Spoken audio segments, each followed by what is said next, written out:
Assalamualaikum warahmatullahi wabarakatuh. Halo anak-anak, bagaimana kabar kalian hari ini? Semoga sehat selalu ya. Pada pertemuan hari ini, kita akan mempelajari materi bab 11 mengenai memainkan alat musik sederhana. Adapun tujuan pembelajaran pada hari ini, yang pertama, menjelaskan pengertian musik paduan suara. Yang kedua, menyebutkan macam-macam kelompok paduan suara. Yang ketiga, menjelaskan pengertian lagu kanon. Yang keempat, menyebutkan ciri-ciri lagu kanon. Dan yang kelima, menjelaskan teknik dasar latihan vokal. Bernyanyi banyak suara. Musik paduan suara adalah musik yang dilantunkan oleh suatu paduan suara atau kor. Kor merupakan bahasa Belanda yang berasal dari bahasa Yunani koros, yang berarti gabungan sejumlah penyanyi di mana mereka mengombinasikan berbagai suara mereka ke dalam suatu harmoni. Jenis-jenis kelompok paduan suara. Kelompok paduan suara dapat dikategorikan berdasarkan jenis suara yang terdapat di dalam paduan suara tersebut. Yang pertama, paduan suara campuran. Paduan suara ini merupakan campuran suara wanita dan pria. Biasanya terdiri atas suara sopran, alto, tenor, dan bass. Sering disingkat sebagai SATB. Yang kedua, paduan suara wanita. Biasanya terdiri atas jenis suara sopran dan alto yang masing-masing dibagi dua, sering disingkat SSAA. Yang ketiga, paduan suara pria. Biasanya terdiri atas dua bagian tenor, bariton, dan bass, sering disingkat TTBB. Dan yang keempat, paduan suara anak. Biasanya terdiri atas dua suara, SA atau tiga suara, SSA. Berlatih lagu kanon. Lagu kanon adalah sebuah lagu dengan jaringan harmonik imitasi atau peniruan dari satu bagian oleh bagian yang lain secara susul-menyusul.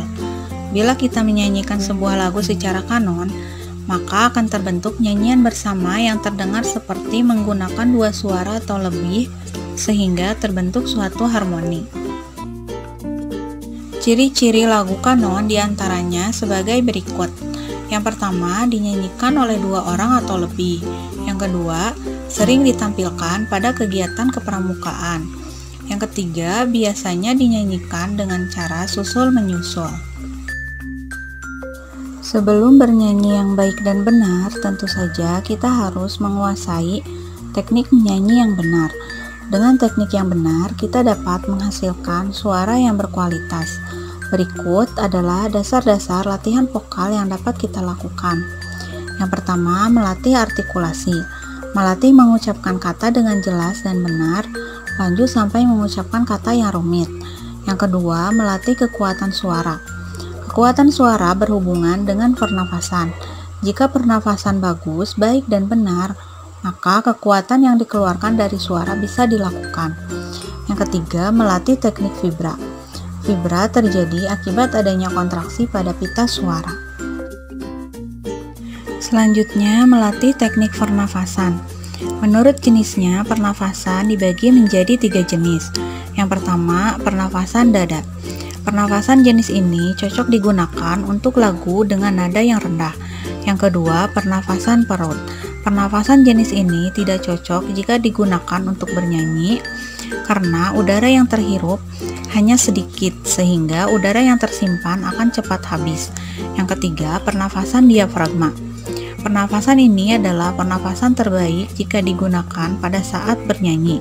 Jika menggunakan pernafasan diafragma, penyanyi akan memiliki power dan stabilitas vokal yang baik karena ia mudah melakukan pengaturan nafasnya. Pengaturan jenis ini akan menghasilkan suara yang lentur. Latihan vokal berikutnya adalah melatih suara tinggi. Tiap orang memiliki range suara yang berbeda-beda. Rentang vokal standar penyanyi yaitu 3 oktav. Meskipun ada juga orang yang memiliki range vokal di atas 3 oktav, bisa sampai 4, 5, bahkan 6 oktav. Latihan vokal grup dan paduan suara. Vokal grup adalah kumpulan beberapa penyanyi yang tergabung dan menyanyikan lagu dengan ketinggian suara yang berbeda, antara lain sopran, alto, bass, dan tenor. Sopran dan alto merupakan jenis suara untuk wanita, sedangkan bass dan tenor merupakan jenis suara pada laki-laki. Paduan suara adalah penyajian musik vokal yang terdiri atas 15 orang atau lebih yang memadukan berbagai warna suara menjadi satu kesatuan yang utuh dan dapat menampakkan jiwa lagu yang dibawakan. Kegiatan menyanyi secara unisono merupakan cara bernyanyi secara berkelompok dengan satu suara. Yang pertama, latihan lagu dua suara. Lagu dua suara dinyanyikan oleh dua kelompok, yaitu kelompok suara 1 dan suara 2. Yang kedua, latihan lagu 3 suara. Lagu 3 suara dinyanyikan oleh 3 kelompok, yaitu kelompok suara 1, suara 2, dan suara 3. Cukup sekian pertemuan hari ini, semoga dapat bermanfaat. Tetap semangat mengikuti kegiatan pembelajaran daring. Sampai jumpa minggu depan. Wassalamualaikum warahmatullahi wabarakatuh.